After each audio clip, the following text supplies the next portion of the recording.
Hello students, I am Mohit Sharma. स्वागत है आप सभी का हमारे इस यूट्यूब चैनल पे।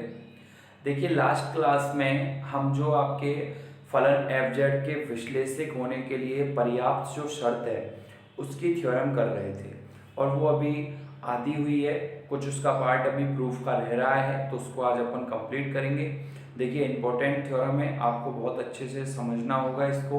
और मैंने अब तक का जितना इसका पार्ट करा दिया है, आशा करता हूँ आपके समझ में आया होगा। यदि कोई प्रॉब्लम है तो आप मेरे से पूछ सकते हैं। ठीक है, आज अपन इसका जो नेक्स्ट पार्ट देखते हैं कि क्या रहने वाला है। और देखिए, प्लीज़ जिन स्टूडेंट्स ने लास्ट वीडियो नहीं देखी है और वो इस वीडियो को देख रहे हैं तो उनके समझ में नहीं आएगा, तो एक बार आप प्लीज़ लास्ट वीडियो को देख लें और फिर उस वीडियो को देखें तो आपके बहुत अच्छे से सारा कुछ समझ में आएगा। तो देखिए, एक बार रिवाइज कर देता हूँ आपको कि लास्ट क्लास में हमने क्या किया था। तो स्टेटमेंट ये था थ्योरम का कि फलन एफ जेड के किसी प्रांत डी में विश्लेषक होने के लिए पर्याप्त शर्त यह है कि जो u तथा v हैं वो प्रांत d में u तथा v के अवकलज प्रांत d में संतत हों तथा ये निम्न कौशी रीमान समीकरण को संतुष्ट करते हों। ठीक है, ये पर्याप्त शर्त थी। तो हमको क्या प्रूव करना है? विश्लेषक प्रूव करना है। तो विश्लेषक प्रूव करने के लिए अपन को देखिए डेल्टा u निकाल लिया था अपन ने और डेल्टा v निकाल लिया था। ठीक है, अब नेक्स्ट स्टेप देखते हैं। तो देखिए, चूंकि W बराबर क्या होता है? W बराबर होता है W बराबर एफ जेड बराबर u प्लस आयोटा v होता है। तो डेल्टा W बराबर क्या हो जाएगा? तो डेल्टा W बराबर हो जाएगा delta u plus iota delta v। ठीक है, ओके। तो देखिए, delta u plus iota delta v, तो डेल्टा u की वैल्यू हमने रख दी 4 से, समीकरण 4 से। तो डेल्टा u की वैल्यू जो मैं कल निकलवा चुका हूँ आपको। ठीक है, और डेल्टा v, तो डेल्टा u की जगह डेल्टा u की वैल्यू रख दी समीकरण 4 से प्लस आयोटा, और डेल्टा v की जगह डेल्टा v की वैल्यू रख दी समीकरण 5 से। यहां तक कोई प्रॉब्लम नहीं है। इसके बाद देखिएगा, देखिए जो अपन देखिए यहाँ del you upon del x into delta x आ रहा है और यहाँ del we upon del x into delta x आ रहा है। तो मैं इन दोनों में से डेल्टा एक्स कॉमन करके इसको ऐसे लिख सकता हूँ del you upon del x plus iota del we upon del X. कैसे लिखा मैंने कि यहाँ del you upon del X है और यहाँ plus iota del we upon del X है, दोनों पे एक साथ लिख दिया और डेल्टा एक्स आ रहा है दोनों के साथ तो डेल्टा एक्स कॉमन कर लिया। अब इसी प्रकार जो del you upon del Y into delta y है plus iota del we upon del Y into delta y है, तो यहाँ से डेल्टा वाई कॉमन कर लिया तो इसको लिख दिया del you upon del Y plus iota del we upon del Y into delta Y plus, देखिए यहाँ एप्सिलॉन 1 है और यहाँ प्लस आयोटा एप्सिलॉन 2 है, दोनों में से डेल्टा एक्स कॉमन आ रहा है तो epsilon 1 plus iota epsilon 2 into delta x plus, अब देखिए यहाँ पे नीटा 1 है और यहाँ नीटा 2 है प्लस आयोटा नीटा 2 है, तो डेल्टा वाई कॉमन कर लिया तो नीटा 1 प्लस आयोटा नीटा 2 हो गया। क्लियर है यहाँ तक? ओके।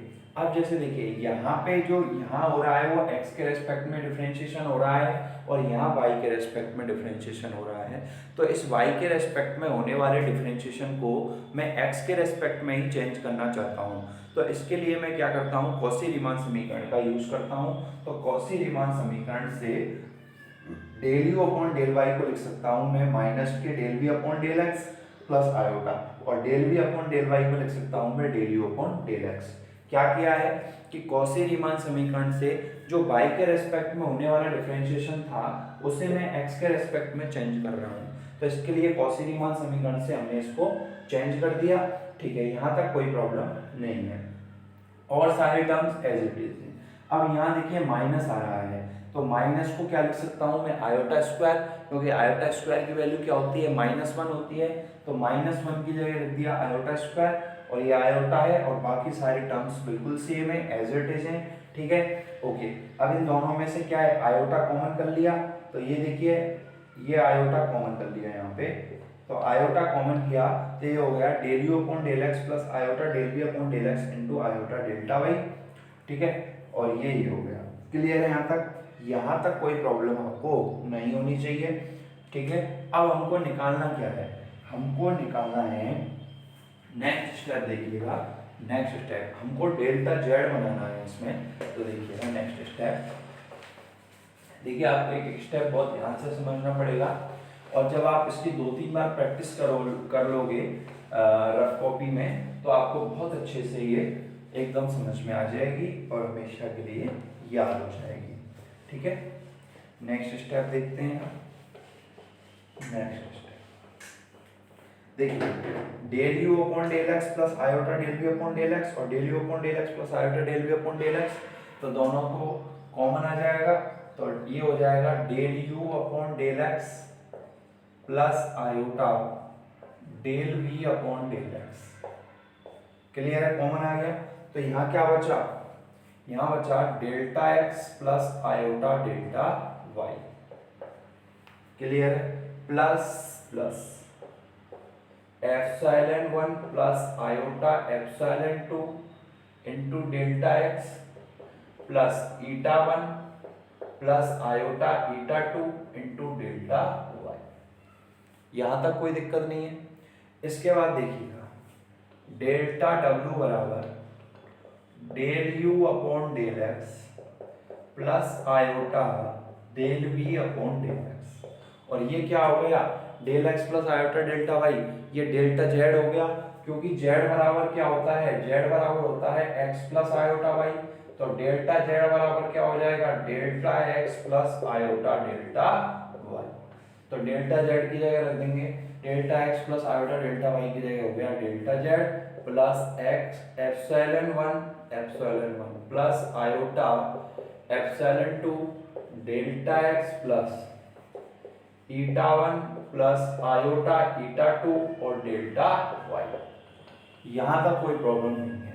अब देखिएगा, एप्सिलॉन बराबर, अब एप्सिलॉन 1 प्लस आयोटा एप्सिलॉन 2 को मैंने मान लिया एप्सिलॉन 1 प्लस आयोटा एप्सिलॉन 2 को एप्सिलॉन मान लिया।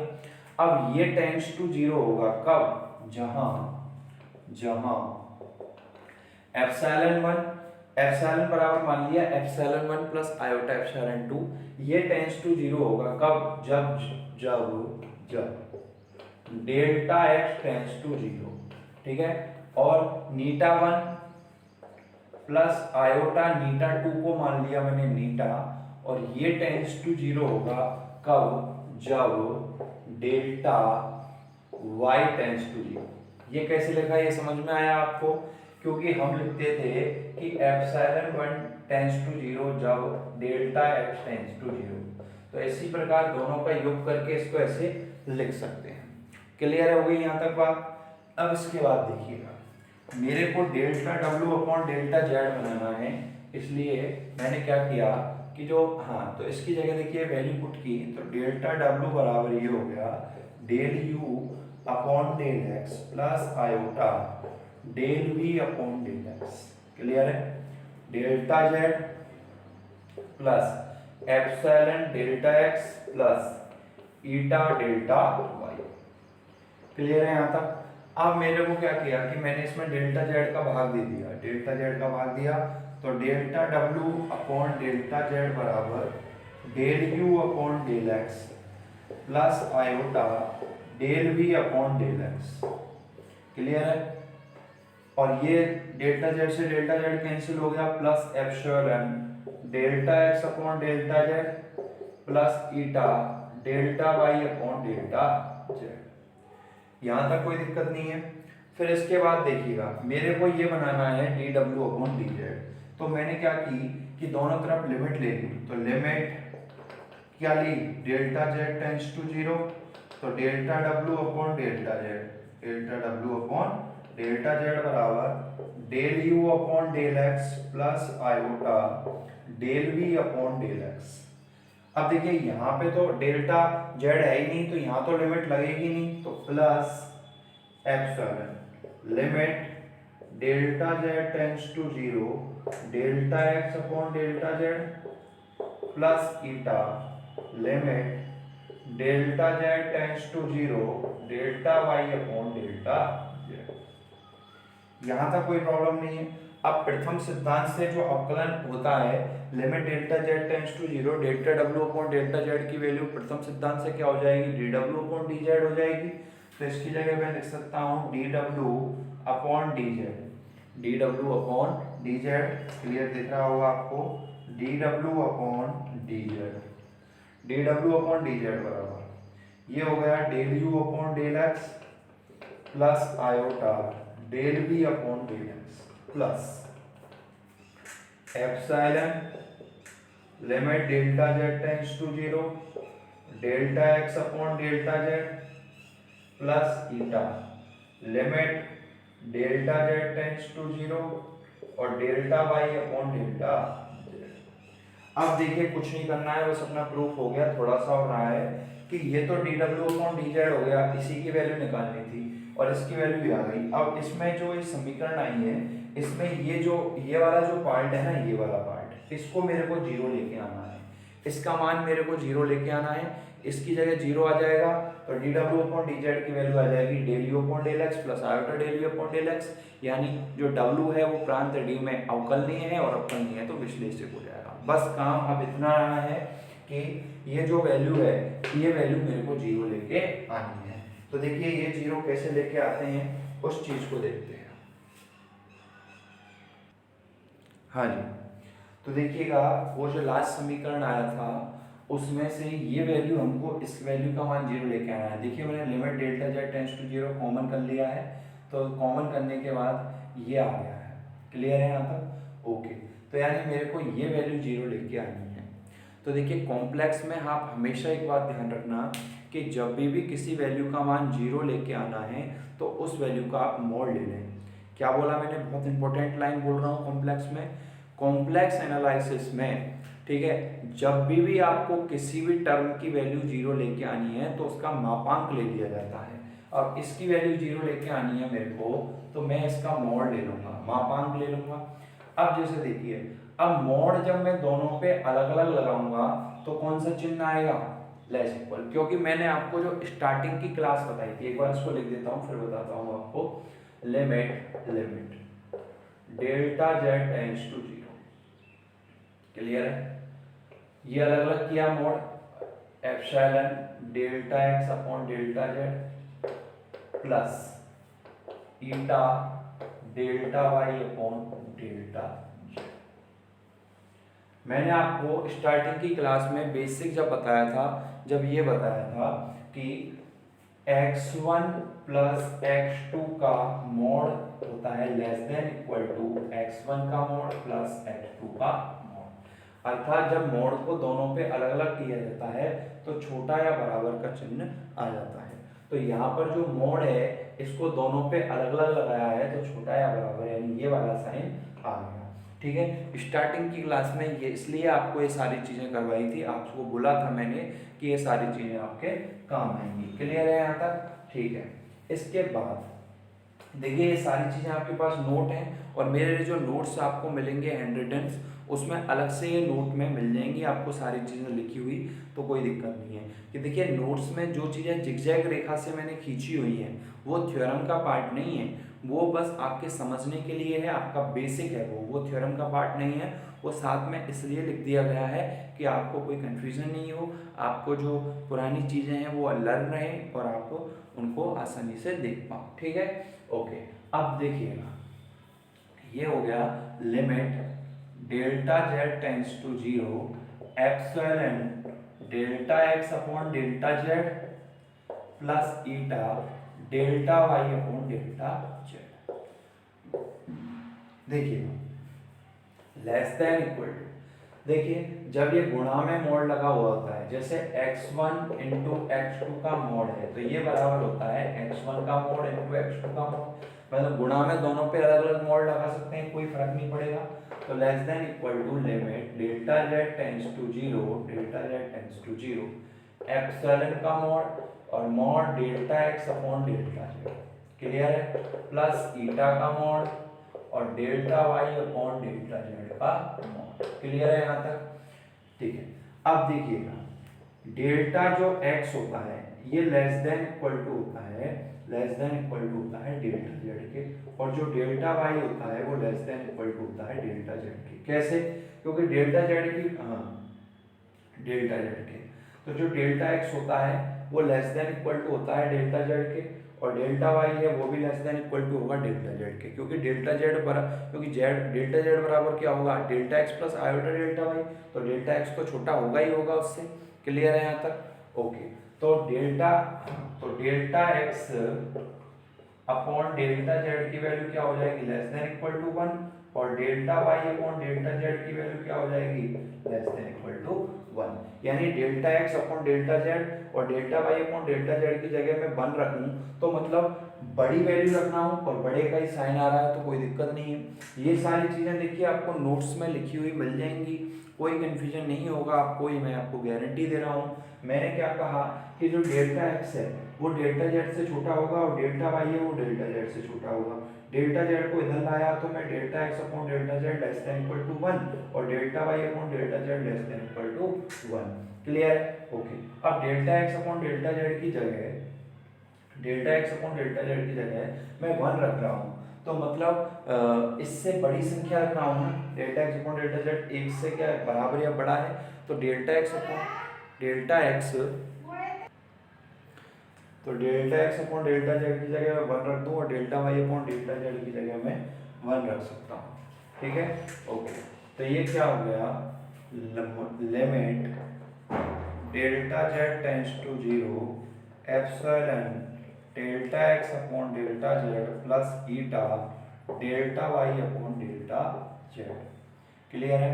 ये मॉड लगा हुआ है, whole mod less than equal to limit delta Z tends to 0, ये हो गया एप्सिलॉन का मॉड इनटू 1 प्लस ईटा का मॉड इनटू ईटा का मॉड इनटू 1। क्लियर है यहाँ तक? यहाँ तक कोई दिक्कत नहीं है। तो limit delta Z tends to 0 epsilon delta X upon delta Z plus eta delta Y upon delta Z. ठीक है? लेस देन इक्वल टू, अब लिमिट डेल्टा जेड को लिख सकता हूँ डेल्टा एक्स टेंड्स टू 0 और डेल्टा वाई टेंड्स टू 0। ठीक है? एप्सिलॉन का मॉड प्लस ईटा का मॉड। अब देखिए जब देखिए एप्सिलॉन टेंड्स टू 0 होता है जब डेल्टा एक्स टेंड्स टू 0 हो और नीटा टेंड्स टू 0 होता है जब डेल्टा वाई टेंड्स टू 0 हो। अभी मैंने कुछ देर पहले बताया था, क्योंकि एप्सिलॉन बराबर क्या था, एप्सिलॉन 1 प्लस आयोटा एप्सिलॉन 2 और नीटा क्या था, नीटा 1 प्लस आयोटा नीटा 2। तो एप्सिलॉन 0 कब होगा, जब डेल्टा एक्स टेंड्स टू 0 है और नीटा 0 कब होगा, जब डेल्टा वाई टेंड्स टू 0 है। तो ये क्या हो गया, 0 हो गया, ये वैल्यू क्या हो गई, 0 हो गई। तो यानी ये वैल्यू क्या हो गई, 0। तो आते हम कह सकते हैं लिमिट ये वैल्यू 0 हो गई तो limit delta Z tends to 0 epsilon delta X upon delta Z plus eta delta Y upon delta Z और इसका मॉड और ये लेस देन इक्वल टू 0। अब देखिए ये जो मापांक है, मापांक लगा हुआ है, जो मॉड्यूलस में जो संख्या होती है वो कभी भी 0 से छोटी नहीं होती, क्योंकि 0 से छोटी संख्या होती है वो ऋणात्मक हो जाएगी। मापांक में संख्या हमेशा धनात्मक होती है, ऋणात्मक नहीं होती। तो इसलिए जो ये वैल्यू है ये 0 के से कम तो नहीं हो सकती, क्या हो सकती है, 0 के बराबर। तो इसलिए इसको क्या लिख देंगे हम, इसको लिख देंगे बराबर 0। और यही मेरे को लेके आना था, ये मैंने समीकरण दे दी 7 और इस समीकरण 7 से वैल्यू जो हमने लास्ट समीकरण निकाली थी उस समीकरण 6 में रख देंगे। तो इससे देखिए क्या आ जाएगा अपन को, इससे अपन को ये आ जाएगा, ठीक है, समीकरण 7 से समीकरण 6 में मान रखने पर तो इससे आ जाएगा dw अपॉन dz बराबर del u upon del x plus iota del v upon del x, del u upon del x plus iota del v upon del x। और इसके बाद जो ये संख्या थी ये इसका मान तो 0 हो गया।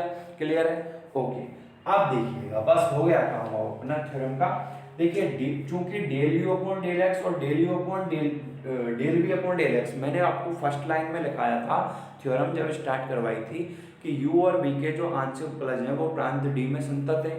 तो चूंकि del u upon del x और del v upon del x प्रांत d में संतत हैं, प्रांत d में संतत हैं तो प्रांत d में विद्यमान है, ठीक है, संतत है तो विद्यमान है। तो चूंकि del u upon del x व del v upon del x प्रांत d में विद्यमान है, अब प्रांत d में विद्यमान है, अब जब del you upon del x और del B upon del X प्रांत डी में विद्यमान है, तो इन दोनों का जो योग है D W upon D Z वो भी प्रांत डी में विद्यमान है।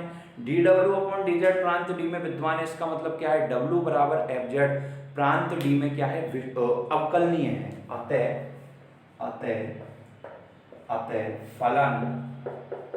फलन डब्ल्यू बराबर एफ जेड प्रांत डी में अवकलनीय है, अवकलनीय है, अवकलनीय है। अब चूंकि जो फलन W बराबर एफ जेड है वो प्रांत D में अवकलनीय है, मतलब प्रत्येक बिंदु पर अवकलनीय है, और अवकलनीय फलन और प्रत्येक बिंदु पर अवकलनीय है, तो अतः फलन क्या हो गया, विश्लेषक। अतः फलन W बराबर एफ जेड प्रांत D में विश्लेषक है, और यही हमें प्रूफ करना था। आप थ्योरम के स्टार्टिंग में देखिए क्या स्टेटमेंट लिखवाया है कि हमें सिद्ध करना है कि फलन W बराबर एफ जेड प्रांत D में विश्लेषक है, और ये हमने प्रूव कर दिया। लास्ट में लिखेंगे हेंस प्रूफ। तो यदि आप इस तरीके से इस थ्योरम को करते हो तो जो बूढ़ी आत्मा है वो आपके एक भी नंबर नहीं काट पाएगी और पूरे के पूरे नंबर आपको मिलेंगे। देखिए यदि आप इसका 3-4 बार प्रैक्टिस करोगे, 1-2 बार समझोगे इसको, फिर 2-3 बार एक बार लिख के देखते हुए प्रैक्टिस कर लो, और एक बार 2-3 बार बगैर देखे इसको लिख लो, तो आपको बहुत अच्छे से थ्योरम याद हो जाएगी। ठीक है, एक बार मैं देखिए और इसको रिवाइज कर देता हूँ कि अपन को जो फलन एफ जेड के विश्लेषक होने की पर्याप्त शर्त है ये प्रूव करनी है। यानी हमको ये प्रूव करना था कि जो फलन W बराबर एफ जेड है वो प्रांत डी में विश्लेषक है। प्रांत डी में विश्लेषक करने के लिए हमने देखिए प्रांत डी में विश्लेषक प्रूव कर दिया। तो इस प्रकार से आपकी थ्योरम कंप्लीट होती है। क्लियर है?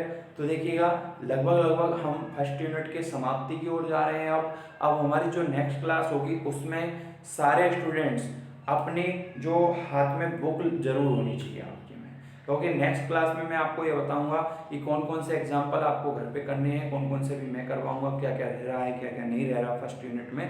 तो आप प्लीज़ अपने बुक जरूर लेके आएंगे नेक्स्ट क्लास में, और देखिएगा बहुत अच्छे से आपको ये सारा कंटेंट करवाया जा रहा है। ठीक है, फ्री ऑफ कॉस्ट करवाया जा रहा है, तो आप इनका लाभ उठाएं।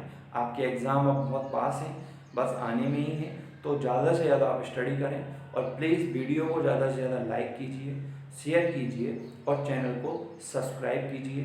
Thank you so much.